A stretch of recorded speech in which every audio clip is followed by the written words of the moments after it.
फैलता है, डिजीज़ के फैलने के स्प्रेडिंग कैसे होता है, इसके क्या स्टेप्स होते हैं, इसके बारे में हम पढ़ेंगे। सही है। तो ये एक डायग्राम है। हमारे पास जब एक्सपोजर हो जाता है किसी भी जर्म्स या जरासीम के साथ, जब हमारा एक्सपोजर होता है तो इन्फेक्शन हो जाती है। सही है। इस इन्फेक्शन की वजह से सेंट्रल में देख लो वो क्या होता है, आपका इम्यून सिस्टम जो है वो क्या हो जाता है, एक्टिवेट हो जाता है और इसके ख़िलाफ़ इसको पेगोसाइटिक करता है या इसके ख़िलाफ़ एंटीबॉडीज़ बनती हैं। जब एंटीबॉडीज़ बनती हैं तो इसको क्या करता है, एलिमिनेट्स ऑफ बैक्टीरिया। फर्स्ट देख लो, बैक्टीरिया जो एलिमिनेट हो जाता है, ख़त्म हो जाए, ये आपका जिस्मानी ताकत होता है। दूसरा ये है जब इन्फेक्शन कोई भी वेक्टर या जरासीम एंटर हो जाता है और आपका इम्यूनिटी सिस्टम नाकाम हो जाता है तो लेटेंट टीबी का मतलब ये एक टीबी एक बीमारी फॉर एग्जांपल के तौर पे इन लोगों ने ये लिया है तो टीबी स्टार्ट हो जाती है और आपको क्या हो जाता है, आपको बीमारी लायक हो जाती है। सही है। तीसरा हमारे पास क्या है, जब इन्फेक्शन स्टार्ट हो जाती है तो क्या है, इनएबिलिटी टू कंट्रोल बैक्टीरिया। आपका बैक्टीरिया की जो कंट्रोल है उसमें क्या है, आप में काबिलियत नहीं, आपके जिस्म जो है enable to control the bacteria. तो फिर क्या हो जाता है, आपको टीबी हो जाता है। फॉर एग्जांपल आपको बैक्टीरिया का एक्सपोजर, टीबी वाले बैक्टीरिया से आपका एक्सपोजर हुआ, आपका inability to control the bacteria हो गया, आपका इम्यून सिस्टम नाकाम थी, तो फिर क्या एक्टिव टीबी हुआ। और एक्टिव टीबी की वजह से वो क्या हुआ, this person this type of people क्या होते हैं, वो ट्रांसफ़र करते हैं the disease to the another person. सही है। दूसरे लोगों को ये ट्रांसफ़र करते हैं। सही है। लेकिन हमारे पास कुछ ऐसी चीज़ें भी होती हैं, जैसे हमारे पास कुछ एंटीबायोटिक वगैरह, कुछ मेडिसिन वगैरह हम यूज़ करते हैं। वो यूज़ हम किस लिए करते हैं, टू कंट्रोल। हम एक तरफ से हमारा इम्यूनिटी सिस्टम होता है। सही है।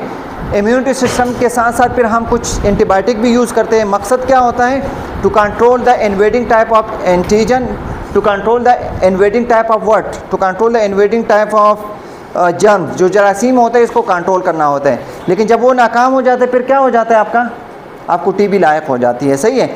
फॉर एग्जांपल आप लोग देखते हो कोई टीबी की जो डोज होता है तकरीबन 6 to 9 मंथ्स होते हैं ना। अगर मैंने इनकम्प्लीट डोज लिया तो इनकम्प्लीट डोज की वजह से वो फिर क्या होता है, वो तो आप इसको सप्रेस करते हो फॉर द सम टाइम्स, लेकिन क्या हो जाता है कुछ वक्त के बाद वो दोबारा आपको टीबी हो जाता है। आप इसको सप्रेस करते हो ना, इसलिए आपको बताया जाता है जब भी आप कोई भी मेडिकेशन का डोज लेते हो तो कंप्लीट लिया करें। अगर आप इसको कंप्लीट नहीं लिया करते हो तो फॉर द नेक्स्ट टाइम वही सेम एंटीबायोटिक आप पे वो क्या होता है, रेजिस्टेंस हो जाते हैं, वो आप पे असरअंदाज नहीं होते। ये थोड़ा बहुत बताया, इसमें कोई इतना वो नहीं है। हम यहाँ से कहानी स्टार्ट हो जाए। These are the objectives, importance, terminologies, ये से क्वेश्चन आते हैं। सही है। इंडक्शन पीरियड क्या होता है, व्हाट इज़ इंडक्शन पीरियड। सही है। वो क्या है, time from exposure to disease initiation, यानी डिज़ीज़ के एक्सपोजर से लेकर डिज़ीज़ की इब्तिदा तक, डिज़ीज़ की शुरुआत तक वाली पीरियड को, वो टाइम पीरियड को हम क्या कहते हैं, इंडक्शन पीरियड कहते हैं। नेक्स्ट वन हमारे पास लेटेंट पीरियड किसे कहते हैं, the time interval from exposure to the development of infectiousness. सही है। वहाँ पर है डिजीज़ इनिशिएशन है, वहाँ पर यहाँ पर है टाइम इंटरवल, एक्सपोजर से लेकर इन्फेक्शंस फैलने तक, इन्फेक्शंस होने तक, वो टाइम पीरियड को हम क्या कहते हैं, लेटेंट पीरियड कहते हैं। सही है। इन्फेक्शंस होने तक मीन ये this is the pre clinical, सब क्लिनिकल, उसको हम लेटेंट पीरियड भी कहते हैं। मीन ये आपको इन्फेक्शंस तो नहीं हुआ है लेकिन इन्फेक्शंस होने तक। सही है। दिस इज़ द टाइम, यहाँ से स्टार्ट हुए, यहाँ ये इन्फेक्शन है फॉर एग्जांपल, यहाँ तक, इन दोनों के दरमियान जो टाइम होता है इसको हम क्या कहते हैं, latent period. And latent period is also known as sub clinical period भी कहते हैं, या बिफोर साइन सिम्टम्स। हमारे पास एक है इंक्यूबेशन पीरियड, ये आप लोग पढ़ के आए हो, ये आप लोगों के लिए आसान है। The time interval between infection to development of clinical disease manifestation of symptoms. Incubation period ये है कि इन्फेक्शंस के दरमियान, सही है, the time period between infection to development of clinical disease, ये है कि इन्फेक्शन पीरियड तो स्टार्ट हुआ लेकिन डेवलप क्लिनिकल जो है, क्लिनिकल आपके जो साइन सिम्टम स्टार्ट हो जाती है, इसको हम क्या कहते हैं, इस इन्फेक्शंस यानी पैथोलॉजी तो स्टार्ट हुए लेकिन आपको साइन सिम्टम स्टार्ट नहीं हुए, इसको हम क्या कहते हैं, लेटेंट पीरियड कहते हैं। लेकिन इन्फेक्शन पैथोलॉजी हुई और आपको साइन सिम्टम स्टार्ट हो गई, this is what, this is the incubation period. सही है। इसको हम क्या कहते हैं, इंक्यूबेशन पीरियड कहते हैं। One is infectious period.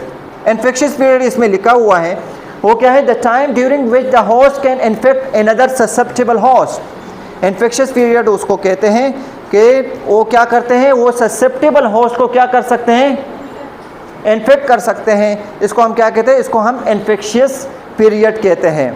दूसरा है नॉन इन्फेक्शियस पीरियड, वो होते हैं जब इन्फेक्शियस फैलने का अमल जो है दूसरे तक वो सीज हो जाए, इसको हम क्या कहते हैं, नॉन इन्फेक्शियस पीरियड।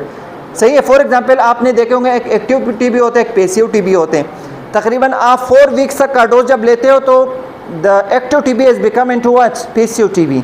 तो वो भी क्या करते हैं, नॉन इन्फेक्शियस पीरियड फिर आ जाता है। सही है, ये पता है।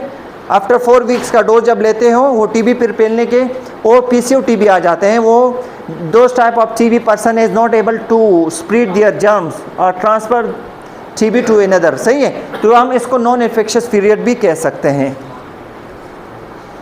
फिर हमारे पास natural history of the disease, the process by which, ये हमारे पास यहाँ कहाँ वो कहानी स्टार्ट हो जाती है। The process by which disease occur and progress in humans in the absence of intervention. और प्रोसेस जब आप इंटरवेंशन कोई काम नहीं करते इसके ख़िलाफ़, और डिज़ीज़ इसकी वजह से क्या होती है, प्रोग्रेशन स्टार्ट हो जाती है, डिज़ीज़ की तरक्की स्टार्ट हो जाती है। फॉर एग्जांपल आपको टाइफाइड फीवर है, आप इसके लिए कोई इलाज नहीं करते हो। आपको डेंगू हुआ, आप इसके लिए कोई इलाज नहीं करते हो। सही है, you don't take any type of intervention against such type of disease. तो फिर इसको हम क्या कहते हैं, इस अमल को हम क्या कह सकते हैं, इन्फेक्शियस स्टेटस भी कह सकते हैं। Each disease has a natural history of progression. Her disease के प्रोग्रेशन का नेचुरल हिस्ट्री होता है। जैसे टाइफाइड का अलग नेचुरल हिस्ट्री होता है, कैसे फैलता है, मलेरिया का अलग होता है, डेंगू का अलग है, इसके अलावा डायरिया का अलग इन्फेक्शियस प्रोग्रेशन है। हर एक बीमारी का अलग अलग है। If no medical intervention is taken and the disease is allowed to run, सही है, अगर हम क्या करते हैं, ऑफ नो मेडिकल इंटरवेंशन, अगर आपने इस बीमारी की जो प्रोग्रेस हो गई है, अगर आपने कोई मेडिकल इंटरवेंशन नहीं स्टार्ट की, तो फिर क्या होगा, the disease is allowed to run its false course. क्या मतलब, फुल कोर्स। तो क्या है, तो इसलिए वो बीमारी उस बीमारी में तेज़ी आ सकती है अगर आप इसके लिए कोई मेडिकल इंटरवेंशन नहीं करते हो।